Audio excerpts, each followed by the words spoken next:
আপনারা দেখছেন শিরোনাম update, powered by Misba agro product, Arambagh, Hooghly. Co powered by Asha cancer institute, new hospital road, Rampurhat, Birbhum. নমস্কার, আপনারা দেখছেন সংবাদ শিরোনাম আপডেট নিয়ে আপনাদের সঙ্গে রয়েছি আমি পায়েল। মৃত্যুদণ্ড কার্যকর করার পদ্ধতি নিয়ে দীর্ঘদিনের বিতর্কে আপাতত বড় কোনো পরিবর্তন আনল না সুপ্রিম কোর্ট। ফাঁসির পরিবর্তে প্রাণঘাতী ইনজেকশন, গুলি করে মৃত্যু অথবা বিদ্যুৎস্পৃষ্ট করে মৃত্যুদণ্ড কার্যকর করার মতো বিকল্প পদ্ধতি চালুর দাবি জানিয়ে করা জনস্বার্থ মামলা খারিজ করে দিয়েছে সর্বোচ্চ আদালত। ফলে দেশে মৃত্যুদণ্ড কার্যকর করার প্রচলিত পদ্ধতি হিসাবে আপাতত ফাঁসি বহাল থাকছে। তবে এই সিদ্ধান্তকে শুধু ফাঁসি থাকছে এই একটি বাক্যে ব্যাখ্যা করলে রায়ের পুরো গুরুত্ব বোঝা যাবে না, কারণ আদালতের অবস্থানের মধ্যে ভবিষ্যতের সম্ভাবনার একটি জায়গাও রয়েছে। নতুন কোনো বৈজ্ঞানিক বা চিকিৎসা বিজ্ঞান ভিত্তিক তথ্য যদি সামনে আসে এবং সেই তথ্য থেকে প্রমাণিত হয় যে মৃত্যুদণ্ড কার্যকর করার অন্য কোনো পদ্ধতি তুলনামূলকভাবে কম যন্ত্রণাদায়ক, বেশি মানবিক এবং বাস্তবসম্মত, তাহলে ভবিষ্যতে বিষয়টি আবার বিবেচনা করা যেতে পারে। কেন্দ্রীয় সরকার চাইলে বিশেষজ্ঞদের নিয়ে একটি প্যানেল তৈরি করে মৃত্যুদণ্ড কার্যকর করার পদ্ধতি নিয়ে বিস্তারিত পর্যালোচনাও করতে পারে। অর্থাৎ আজকের রায়ের সরল অর্থ হলো, এই মুহূর্তে ফাঁসির পরিবর্তে অন্য কোনো পদ্ধতি বাধ্যতামূলক করার মতো পর্যাপ্ত ভিত্তি আদালত দেখছে না। কিন্তু ভবিষ্যৎ বিজ্ঞান যদি নতুন কোনো উত্তর দেয়, সেই উত্তর শোনার দরজা পুরোপুরি বন্ধ করে দেওয়া হয়নি। আর এখানেই এই মামলার আইনি ও মানবিক গুরুত্ব, কারণ মৃত্যুদণ্ডের প্রশ্ন শুধু অপরাধ এবং শাস্তির প্রশ্ন নয়, এর সঙ্গে জড়িয়ে রয়েছে সংবিধানের 21 নম্বর অনুচ্ছেদ থেকে জীবন ও ব্যক্তিগত স্বাধীনতার অধিকার, রাষ্ট্রের শাস্তি দেওয়ার ক্ষমতার সীমা, একজন মৃত্যুদণ্ডপ্রাপ্ত ব্যক্তির মানবিক মর্যাদা এবং মৃত্যুদণ্ড কার্যকর করার সময় যন্ত্রণা কতটা কমানো সম্ভব, এই সমস্ত প্রশ্ন। প্রথমেই একটি বিষয় পরিষ্কার করা প্রয়োজন, মৃত্যুদণ্ড থাকবে কিনা আর মৃত্যুদণ্ড থাকলে সেটি কিভাবে কার্যকর করা হবে, দুটি আলাদা আইনি প্রশ্ন। ভারতীয় বিচার ব্যবস্থা বহু বছর ধরে মৃত্যুদণ্ডের সাংবিধানিক বৈধতা নিয়ে আলোচনা করেছে। 1980 সালের বচন সিং মামলায় সুপ্রিম কোর্ট মৃত্যুদণ্ডকে সম্পূর্ণ অসাংবিধানিক বলে ঘোষণা করেছিল। একই সঙ্গে মৃত্যুদণ্ডকে রেয়ারেস্ট অব দ্য রেয়ার, অর্থাৎ বিরলের মধ্যে বিরলতম পরিস্থিতি সীমাবদ্ধ রাখার নীতি প্রতিষ্ঠিত হয়েছিল। এর অর্থ কোনো ভয়াবহ অপরাধ ঘটলেই স্বয়ংক্রিয়ভাবে মৃত্যুদণ্ড দেওয়া যাবে না। অপরাধের ভয়াবহতার পাশাপাশি অপরাধীর বয়স, মানসিক অবস্থা, সামাজিক ও পারিবারিক পরিস্থিতি, সংশোধনের সম্ভাবনা, অপরাধের ধরন এবং অন্যান্য প্রশমনকারী পরিস্থিতিও বিবেচনা করতে হয়। কারণ রাষ্ট্র যখন একজন মানুষের জীবন শেষ করার মতো চূড়ান্ত শাস্তি দিতে যাচ্ছে, তখন ভুলের সুযোগ অত্যন্ত কম। একটি সাধারণ কারাদণ্ডের ক্ষেত্রে পরে নতুন প্রমাণ পাওয়া গেলে আদালত সিদ্ধান্ত সংশোধন করতে পারে। একজন নির্দোষ মানুষকে মুক্তি দেওয়া সম্ভব হতে পারে, কিন্তু মৃত্যুদণ্ড কার্যকর হয়ে গেলে সেই ভুল আর ফিরিয়ে নেওয়া যায় না। সেই কারণে মৃত্যুদণ্ডের মামলায় বিচার প্রক্রিয়াকে অত্যন্ত সতর্ক, নিরপেক্ষ এবং পূর্ণাঙ্গ হওয়া প্রয়োজন। কিন্তু বিচার প্রক্রিয়ার সব ধাপ শেষ হয়ে যাওয়ার পরও আরও একটি প্রশ্ন থেকে যায়, রাষ্ট্র যদি মৃত্যুদণ্ড কার্যকর করে তাহলে কোন পদ্ধতিতে করবে? ভারতে প্রচলিত পদ্ধতি হলো ফাঁসি। দীর্ঘদিন ধরে এই পদ্ধতি আইনি কাঠামোর অংশ হিসেবে রয়েছে। সেই পদ্ধতিকেই চ্যালেঞ্জ করে আদালতের দ্বারস্থ হয়েছিলেন আবেদনকারীরা। তাদের যুক্তি ছিল, মৃত্যুদণ্ডের সাংবিধানিক বৈধতা একটি পৃথক প্রশ্ন, কিন্তু মৃত্যুদণ্ড কার্যকর করার পদ্ধতি নিয়ে মানবিকতার প্রশ্ন আলাদা করে বিবেচনা করার দরকার। কোনো ব্যক্তি মৃত্যুদণ্ডে দণ্ডিত হয়েছেন বলেই কি তাকে এমন একটি পদ্ধতির মধ্যে দিয়ে যেতে হবে যেটি নিয়ে শারীরিক যন্ত্রণা এবং মানবিক মর্যাদার প্রশ্ন রয়েছে? রাষ্ট্র যদি মৃত্যুদণ্ড কার্যকারী করে, তাহলে কি সেই প্রক্রিয়ায় যতটা সম্ভব যন্ত্রণা কমানোর চেষ্টা করা উচিত নয়? এই প্রশ্ন থেকেই বিকল্প পদ্ধতির দাবি সামনে আসে। থাকবো এই আলোচনায়, তবে তার আগে শিরোনাম আপডেটে নিয়ে নেব ছোট্ট একটা বিরতি। সঙ্গে থাকুন। কথায় আছে স্বাস্থ্যই সম্পদ, আর খাদ্যের পুষ্টিগুণই স্বাস্থ্য রক্ষা করে। আমরা আপনার স্বাস্থ্যের কথা ভেবেই তৈরি করি উন্নত মানের চাল। আমাদের উৎপন্ন বিভিন্ন মানের চাল, যেমন গোবিন্দভোগ চাল, সাদা গোবিন্দভোগ চাল, ব্রিহি চাল, সোনা চাল প্রভৃতি রান্নার প্রয়োজনীয়তায় এবং আপনাদের স্বাদের পরিতৃপ্তিও নিয়ে আসে। আপনাদের প্রয়োজনে আজই যোগাযোগ করুন হাজরা হাস্কিং মিল, গ্রাম মির্জাপুর, পোস্ট শ্যামসুন্দর, PS রায়না, পূর্ব বর্ধমান। আমাদের মোবাইল নাম্বার 7867120522 এবং 9641110554। প্রতিদিনের খাবার পাতে রান্নার স্বাদ বাড়াতে আজই ঘরে আনুন গুপ্তা মডার্ন রাইস প্রোডাক্ট লিমিটেডের চাল। আমাদের এখানে বাছাই করা সেরা চাল পাওয়া যায়, তাই যে কোনো উৎসবে আর অনুষ্ঠানে ঘরে আনুন গুপ্তা মডার্ন রাইস প্রোডাক্ট লিমিটেডের চাল। আমাদের ঠিকানা বারদুয়ারি, হরিশ্চন্দ্রপুর, মালদা। আমাদের যোগাযোগ নাম্বার 8670094785, 9733479431 এবং 8670725161। আপনারা দেখছেন শিরোনাম update, powered by Misba agro product, Arambagh, Hooghly. Co powered by Asha cancer institute, new hospital road, Rampurhat, Birbhum. সঙ্গে থাকার জন্য ধন্যবাদ। ফিরে এলাম বিরতির পর। দেখছেন শিরোনাম আপডেট। প্রাণঘাতী ইনজেকশনকে অনেক সময় আধুনিক বিকল্প হিসেবে আলোচনায় আনা হয়েছে। বিশ্বের কিছু দেশে এই পদ্ধতি ব্যবহার করা হয়েছে, আবার কিছু দেশে গুলি করে মৃত্যুদণ্ড কার্যকর করার ব্যবস্থা রয়েছে। কোথাও বিদ্যুৎস্পৃষ্ট করার পদ্ধতিও ব্যবহৃত হয়েছে। কিন্তু কোনো পদ্ধতিকে শুধু আধুনিক বা প্রযুক্তি নির্ভর মনে হলেই যে সেটি নিশ্চিতভাবে কম যন্ত্রণাদায়ক হবে, এমন সিদ্ধান্ত পৌঁছানো যায় না। একটি পদ্ধতির ক্ষেত্রে দেখতে হয় মৃত্যু কতটা দ্রুত ঘটে, প্রক্রিয়াটি কতটা নির্ভরযোগ্য, ব্যর্থতার সম্ভাবনা কতটা, মৃত্যুর আগে শারীরিক কষ্টের মাত্রা কি, প্রশিক্ষিত কর্মীর প্রয়োজন কতটা, এবং সেই পদ্ধতি বাস্তবে প্রয়োগ করার মতো পরিকাঠামো দেশে রয়েছে কিনা। তাই মৃত্যুদণ্ড কার্যকর করার পদ্ধতি বদলানোর প্রশ্নে শুধু আবেগ নয়, বৈজ্ঞানিক প্রমাণও প্রয়োজন। আর এই জায়গাতেই সুপ্রিম কোর্টের বর্তমান অবস্থান গুরুত্বপূর্ণ। আদালত আপাতত বলছে না যে ফাঁসি চিরকালের জন্য একমাত্র পদ্ধতি, বরং বর্তমান আইন, প্রমাণ এবং পরিস্থিতিতে অন্য কোনো পদ্ধতিকে বাধ্যতামূলক করার মতো যথেষ্ট ভিত্তি নেই। কিন্তু ভবিষ্যতে যদি বিজ্ঞান নতুন তথ্য দেয়, তখন সেই তথ্যের ভিত্তিতে আইন এবং আদালত বিষয়টি পুনরায় বিবেচনা করতে পারে। এই অবস্থান একটি গুরুত্বপূর্ণ বার্তা দেয়।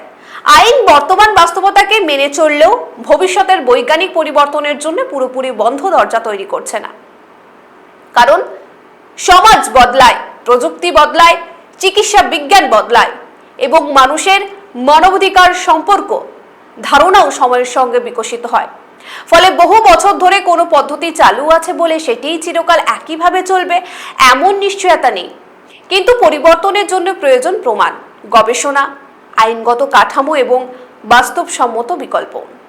এই মামলার আলোচনায় তাই একটি মৌলিক প্রশ্ন উঠে আসে: মৃত্যুদণ্ড প্রাপ্ত একজন ব্যক্তির মানবিক মর্যাদার সীমা কোথায়? একজন মানুষ ভয়াবহ অপরাধে দোষী সাব্যস্ত হলেও রাষ্ট্র কি তার সঙ্গে যে কোনো ধরনের আচরণ করতে পারে? নাকি শাস্তি যতই কঠোর হোক, রাষ্ট্রীয় ক্ষমতার প্রয়োগেও কিছু মানবিক সীমা থাকা উচিত? ভারতীয় সংবিধানের 21 নম্বর অনুচ্ছেদ জীবন এবং ব্যক্তিগত স্বাধীনতার অধিকারকে সুরক্ষা দেয়। আদালত বিভিন্ন সময়ে এই অধিকারের ব্যাখ্যা বিস্তৃত করেছে। মৃত্যুদণ্ডের ক্ষেত্রেও তাই প্রশ্ন শুধু দোষী সাব্যস্ত হওয়ার নয়, রাষ্ট্র কিভাবে সেই শাস্তি কার্যকর করছে সেটিও আইনি আলোচনার অংশ হতে পারে। ফাঁসির পদ্ধতি নিয়ে বিতর্কও নতুন নয়।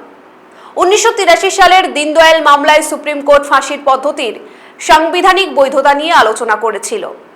সেই সময়ও বিকল্প পদ্ধতি নিয়ে প্রশ্ন উঠেছিল। অর্থাৎ আজকের বিতর্কের শিকড় কয়েক দশক আগের, কিন্তু সময়ের সঙ্গে চিকিৎসা বিজ্ঞান এবং প্রযুক্তির পরিবর্তনের কারণে পুরনো প্রশ্নগুলো নতুনভাবে সামনে এসেছে। আজকের দিনে তাই প্রশ্নটা শুধু ফাঁসি না অন্য পদ্ধতি নয়। প্রশ্ন হলো, যদি রাষ্ট্র মৃত্যুদণ্ড কার্যকর করে তাহলে কোন পদ্ধতিতে একজন মানুষের কষ্ট, আতঙ্ক এবং শারীরিক যন্ত্রণা যতটা সম্ভব কমানো যায়? এই প্রশ্নের উত্তর আবেগ দিয়ে নয়, প্রমাণ দিয়ে খুঁজতে হবে। আর সেখানেই বিশেষজ্ঞদের ভূমিকা গুরুত্বপূর্ণ হয়ে ওঠে। চিকিৎসা বিজ্ঞানী, ফরেনসিক বিশেষজ্ঞ, আইনজ্ঞ, মানবাধিকার বিশেষজ্ঞ এবং প্রশাসনিক কর্তাদের মতামত নিয়ে একটি পূর্ণাঙ্গ গবেষণার প্রয়োজন হতে পারে, কারণ মৃত্যুদণ্ড কার্যকর করার পদ্ধতি শুধু আদালতের একটি আইনি সিদ্ধান্তের বিষয় নয়, এটি চিকিৎসা বিজ্ঞান, মানবাধিকার এবং প্রশাসনিক বাস্তবতার সঙ্গেও জড়িত। এই কারণে কেন্দ্র যদি ভবিষ্যতে বিশেষজ্ঞ কমিটি গঠন করে, তাহলে সেই কমিটির কাজ অত্যন্ত গুরুত্বপূর্ণ হতে পারে। সেখানে শুধু কোন পদ্ধতি দ্রুত মৃত্যু ঘটায় তা নয়, কোন পদ্ধতিতে অপ্রয়োজনীয় যন্ত্রণা কম, কোন পদ্ধতিতে সবচেয়ে নির্ভরযোগ্য, কি ধরনের প্রশিক্ষণ প্রয়োজন এবং আন্তর্জাতিক অভিজ্ঞতা কি বলছে, সবকিছু বিবেচনা করতে হবে। তবে এই আলোচনার আরেকটি দিক ভুলে গেলে চলবে না। মৃত্যুদণ্ড প্রাপ্ত ব্যক্তির অধিকার নিয়ে আলোচনা করতে গিয়ে অপরাধের শিকার ব্যক্তি এবং তার পরিবারের ন্যায় বিচারের অধিকারও সমান গুরুত্বপূর্ণ। একজন ভয়াবহ অপরাধের শিকার মানুষ এবং তার পরিবারও রাষ্ট্রের কাছে ন্যায় বিচার প্রত্যাশা করেন। তাদের কষ্ট, নিরাপত্তা এবং ন্যায় বিচারের দাবি উপেক্ষা করা যায় না। ফলে মৃত্যুদণ্ডের বিতর্কে একদিকে যেমন মানবিকতার প্রশ্ন থাকবে, অন্যদিকে থাকবে অপরাধের শিকার মানুষের ন্যায় বিচারের প্রশ্ন। রাষ্ট্রকে এই দুইয়ের মধ্যে ভারসাম্য তৈরি করতে হবে। মৃত্যুদণ্ডের সমর্থকরা বলেন, কিছু অপরাধ এতটাই ভয়াবহ যে সমাজের নিরাপত্তা, ন্যায় বিচার এবং শাস্তির নীতির জন্য সর্বোচ্চ শাস্তি প্রয়োজন। তাদের মতে চরম অপরাধের ক্ষেত্রে মৃত্যুদণ্ডের ভয় একটি প্রতিরোধমূলক বার্তা তৈরি করতে পারে। অন্যদিকে মৃত্যুদণ্ডের বিরোধীরা বলেন, রাষ্ট্রের হাতে কোনো মানুষের জীবন শেষ করার ক্ষমতা থাকা উচিত নয়। তারা আরও বলেন, বিচার ব্যবস্থা ভুল করতে পারে এবং ভুলের সংশোধনের সুযোগ মৃত্যুদণ্ডে থাকে না। এই বিতর্কের কোনো সহজ উত্তর নেই। তবে বিতর্ক কিন্তু থেমে থাকবে না, আলোচনায় থাকবে। তবে তার আগে শিরোনাম আপডেটে নিয়ে নেব আরও একটা বিরতি, সঙ্গে থাকুন। কথায় আছে স্বাস্থ্যই সম্পদ, আর খাদ্যের পুষ্টিগুণই স্বাস্থ্য রক্ষা করে। আমরা আপনার স্বাস্থ্যের কথা ভেবেই তৈরি করি উন্নত মানের চাল। আমাদের উৎপন্ন বিভিন্ন মানের চাল, যেমন গোবিন্দভোগ চাল, সাদা গোবিন্দভোগ চাল, ব্রিহি চাল, সোনা চাল প্রভৃতি রান্নার প্রয়োজনীয়তায় এবং আপনাদের স্বাদের পরিতৃপ্তিও নিয়ে আসে। আপনাদের প্রয়োজনে আজই যোগাযোগ করুন হাজরা হাস্কিং মিল, গ্রাম মির্জাপুর, পোস্ট শ্যামসুন্দর, PS রায়না, পূর্ব বর্ধমান। আমাদের মোবাইল নাম্বার 7867120522 এবং 9641110554। প্রতিদিনের খাবার পাতে রান্নার স্বাদ বাড়াতে আজই ঘরে আনুন গুপ্তা মডার্ন রাইস প্রোডাক্ট লিমিটেডের চাল। আমাদের এখানে বাছাই করা সেরা চাল পাওয়া যায়, তাই যে কোনো উৎসবে আর অনুষ্ঠানে ঘরে আনুন গুপ্তা মডার্ন রাইস প্রোডাক্ট লিমিটেডের চাল। আমাদের ঠিকানা বারদুয়ারি, হরিশ্চন্দ্রপুর, মালদা। আমাদের যোগাযোগ নাম্বার 8670094785, 9733479431 এবং 8670725161। আপনারা দেখছেন শিরোনাম update, powered by Misba agro product, Arambagh, Hooghly. Co powered by Asha cancer institute, new hospital road, Rampurhat, Birbhum. সঙ্গে থাকার জন্য ধন্যবাদ। ফিরে এলাম বিরতির পর, দেখছেন শিরোনাম আপডেট। যেমনটা বলছিলাম আপনাদের, মৃত্যুদণ্ডের সমর্থকরা বলেন, কিছু অপরাধ এতটাই ভয়াবহ যে সমাজের নিরাপত্তা, ন্যায় বিচার এবং শাস্তির নীতির জন্য সর্বোচ্চ শাস্তি প্রয়োজন, আর তাই মৃত্যুদণ্ড। অন্যদিকে মৃত্যুদণ্ডের বিরোধীরা বলেন, রাষ্ট্রের হাতে কোনো মানুষের জীবন শেষ করার ক্ষমতা থাকা উচিত নয়। এই বিতর্কের উত্তর সহজ নয়, যেমন তেমনি বিতর্কও থামবার নয়। আজকের মামলার প্রশ্ন ছিল আরো নির্দিষ্ট। মৃত্যুদণ্ড যদি থাকে, তাহলে সেটি কার্যকর করার পদ্ধতি কি হওয়া উচিত? সেই প্রশ্নেই আপাতত আদালত প্রচলিত ফাঁসির পদ্ধতিকে বহাল রেখেছে। আর এই সিদ্ধান্তের পর সবচেয়ে গুরুত্বপূর্ণ বিষয় হলো, মৃত্যুদণ্ডের ক্ষেত্রে বিচার প্রক্রিয়ার সতর্কতা আরো বেশি প্রয়োজন। ট্রায়াল কোর্ট মৃত্যুদণ্ড দিলে সংশ্লিষ্ট হাইকোর্টের অনুমোদনের প্রয়োজন হয়। এরপর সুপ্রিম কোর্টে আপিলের সুযোগ থাকে। নির্দিষ্ট পরিস্থিতিতে রিভিউ এবং কিউরেটিভ পিটিশনের মতো আইনি পথও থাকতে পারে। পাশাপাশি রাষ্ট্রপতি বা রাজ্যপালের কাছে ক্ষমার আবেদন করার সাংবিধানিক ব্যবস্থাও রয়েছে। অর্থাৎ ট্রায়াল কোর্টের মৃত্যুদণ্ডের রায় মানেই সঙ্গে সঙ্গে ফাঁসি নয়। একজন মৃত্যুদণ্ডপ্রাপ্ত ব্যক্তির মামলা বিচার ব্যবস্থার একাধিক স্তরে পরীক্ষা করার সুযোগ পায়। এই দীর্ঘ প্রক্রিয়ার অন্যতম উদ্দেশ্য হলো ভুলের সম্ভাবনা যতটা সম্ভব কমিয়ে আনা।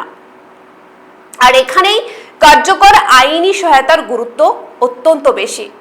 কোনো ব্যক্তির জীবন নিয়ে চূড়ান্ত সিদ্ধান্ত নেওয়ার আগে তার পক্ষে দক্ষ আইনজীবীর মাধ্যমে সমস্ত প্রাসঙ্গিক তথ্য আদালতের সামনে পৌঁছানো জরুরি।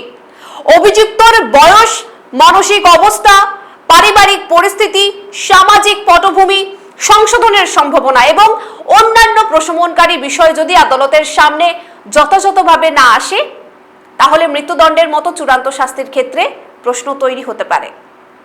তাই মৃত্যুদণ্ডের বিচার শুধু অপরাধের ভয়াবহতা দেখার বিষয় নয়, অভিযুক্তের ব্যক্তিগত পরিস্থিতিও দেখতে হয়। এই সতর্কতার কারণ একটাই, জীবন একবার শেষ হয়ে গেলে তা ফিরিয়ে আনা বা ফিরিয়ে দেওয়া যায় না। আর এখানে মৃত্যুদণ্ড অন্য সব শাস্তির থেকে আলাদা। তাই মঙ্গলবারের এই রায়কে একটি বৃহত্তর আইনি ধারাবাহিকতার অংশ হিসেবেও দেখা যেতে পারে। আদালত মৃত্যুদণ্ডের অস্তিত্ব নিয়ে নতুন কোনো সিদ্ধান্ত নেয়নি, ফাঁসির পরিবর্তে অন্য কোনো পদ্ধতি এখনই বাধ্যতামূলক করেনি, কিন্তু ভবিষ্যতের বৈজ্ঞানিক গবেষণার সম্ভাবনাকে পুরোপুরি অস্বীকারও করেনি। অর্থাৎ আপাতত স্থিতাবস্থা বজায় থাকছে, কিন্তু ভবিষ্যতের পরিবর্তনের সম্ভাবনাও খোলা থাকছে। আর এই জায়গাটাই আগামী দিনের সবচেয়ে বড় আলোচনার বিষয় হতে পারে। ভারত কি ভবিষ্যতে মৃত্যুদণ্ড কার্যকর করার নতুন কোনো পদ্ধতি গ্রহণ করবে? যদি করে, সেই পদ্ধতির বৈজ্ঞানিক ভিত্তি কি হবে? সেই পদ্ধতিকে মানবিক বলার প্রমাণ কি? আর তার প্রয়োগে রাষ্ট্র কতটা নিরাপদ ও নির্ভরযোগ্য ব্যবস্থা তৈরি করতে পারবে? এই প্রশ্নগুলির উত্তর এখনই নেই, কিন্তু আজকের রায় অন্তত এটুকু স্পষ্ট করেছে যে আদালত বর্তমান আইনি কাঠামোর মধ্যে ফাঁসির পদ্ধতি আপাতত বহাল রেখেছে। ফলে মৃত্যুদণ্ডের ক্ষেত্রে বিকল্প পদ্ধতি নিয়ে আলোচনা শেষ হয়নি, বরং আরো গবেষণা এবং প্রমাণের প্রয়োজনীয়তা সামনে এসেছে। এই রায়ের সবচেয়ে গুরুত্বপূর্ণ শিক্ষা হয়তো এখানেই, আইন এবং বিজ্ঞানকে একে অপরের বিপরীতে দাঁড় করানো নয়, বরং বৈজ্ঞানিক তথ্যের ভিত্তিতে আইনকে ভবিষ্যতের প্রয়োজনের সঙ্গে সামঞ্জস্যপূর্ণ করা। কারণ রাষ্ট্রের সবচেয়ে কঠোর শাস্তির ক্ষেত্রেও প্রশ্ন থাকবে, শাস্তি কি শুধু কঠোর হলেই যথেষ্ট, নাকি তা আইনসম্মত হওয়ার পাশাপাশি মানবিকও হতে হবে? মৃত্যুদণ্ডের সমর্থক এবং বিরোধী দুই পক্ষের বিতর্ক চলতেই থাকবে, কিন্তু মৃত্যুদণ্ড কার্যকর করার পদ্ধতি নিয়ে অন্তত একটি বিষয়ে মতৈক্য তৈরি হতে পারে। যদি রাষ্ট্র কারো জীবন শেষ করার ক্ষমতা প্রয়োগ করে, তাহলে সেই ক্ষমতার প্রয়োগে সর্বোচ্চ সতর্কতা, স্বচ্ছতা এবং মানবিক মানদণ্ড থাকা প্রয়োজন। এই প্রশ্নের উত্তর শুধু আদালতের হাতে নয়, আইনসভা, সরকার, বিশেষজ্ঞ, সমাজ এবং বৃহত্তর সমাজকেও এই আলোচনায় অংশ নিতে হবে। আদালতের রায় আপাতত ফাঁসিই বহাল, বিকল্প পদ্ধতি এখনই নয়, কিন্তু ভবিষ্যতের দরজা পুরোপুরি বন্ধও নয়। নতুন বৈজ্ঞানিক বা চিকিৎসা বিজ্ঞান ভিত্তিক তথ্য সামনে এলে আবার প্রশ্ন উঠতে পারে, আবার বিচার হতে পারে এবং প্রয়োজন হলে নীতিও বদলাতে পারে। তাই মঙ্গলের সিদ্ধান্তকে শেষ কথা হিসেবে নয়, দেখে একটা চলমান আইনি ও মানবিক বিতর্কের বর্তমান অবস্থান হিসেবে দেখা উচিত। মৃত্যুদণ্ড থাকবে কিনা সেই বিতর্ক একাধিক বা একদিকে তো চলবেই, কিন্তু অন্যদিকে চলবে আরো নির্দিষ্ট প্রশ্ন, মৃত্যুদণ্ড কার্যকর করার সবচেয়ে মানবিক, নিরাপদ এবং বৈজ্ঞানিকভাবে গ্রহণযোগ্য পদ্ধতি কোনটি? আজ সেই প্রশ্নের উত্তর মেলেনি, তবে প্রশ্নটি থেকেই গেল। আর সেই প্রশ্নের উত্তর হয়তো আগামী দিনের বিজ্ঞান, আইন এবং মানবিক বিবেক মিলে একদিন খুঁজে নেবে। কেমন লাগছে আমাদের প্রতিবেদন? অবশ্যই কমেন্ট বক্সে মতামত জানান। লাইক, শেয়ার, সাবস্ক্রাইব করতে ভুলবেন না। শিরোনাম আপডেট এখনকার মতো এ পর্যন্তই। দেখতে থাকুন সংবাদ শিরোনাম। ধন্যবাদ। আপনারা দেখছেন শিরোনাম update, powered by Misba agro product, Arambagh, Hooghly. Co powered by Asha cancer institute, new hospital road, Rampurhat, Birbhum.